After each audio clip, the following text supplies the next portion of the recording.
My late wife, Tracey Muhammad, she was diagnosed with triple-negative breast cancer in 2012. She had a recurrence in 2014, and she transitioned in 2015. She used to love to cook.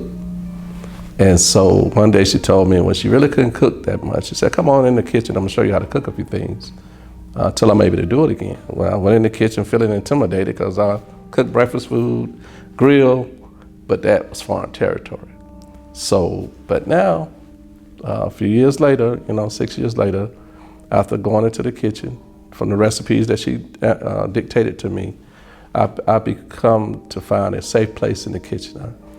But eventually my wife had the biopsy and it came back positive. And so the natural shock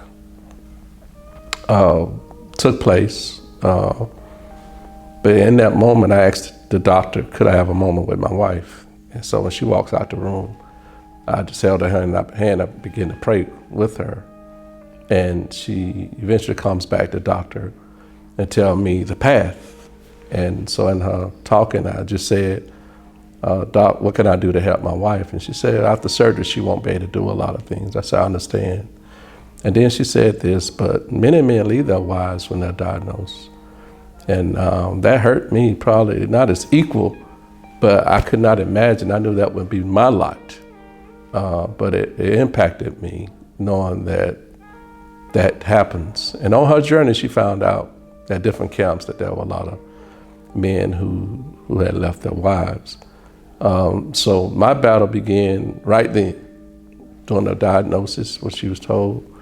But I didn't let my natural feelings ill affect, my commitment to her and being by her side every step of the way. I think it probably would have been better if we had a team of doctors or when she got the radiation. I think the holistic approach, having a team of people looking at everything, that happens a lot now. It's probably happened then, we just didn't know. I think that would have probably been better. I'm not saying it would have changed the outcome, but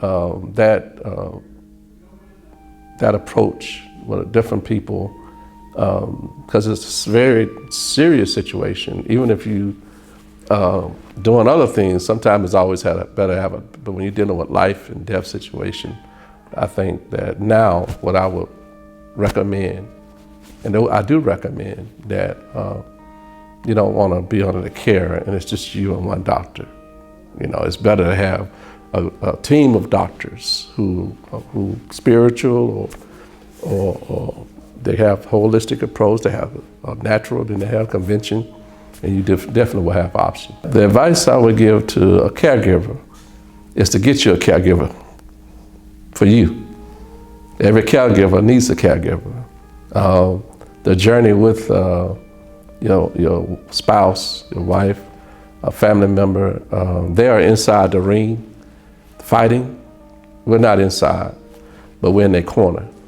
And what we look at and what we see, it takes a toll on us. Most time we try to suppress it so that person won't be affected by it, because it's more about them than us. But in suppressing what's on the mind, then it can have an effect on your body. And so oftentimes there are caregivers who leave this world before the person that's going through treatment. So in fact, I did not know how bad off I was until after she transitioned. My whole system started working better. So I'm speaking from experience. And I don't know what could have happened to me. I wish she was here, but it could have probably took more than one person because of what was going on.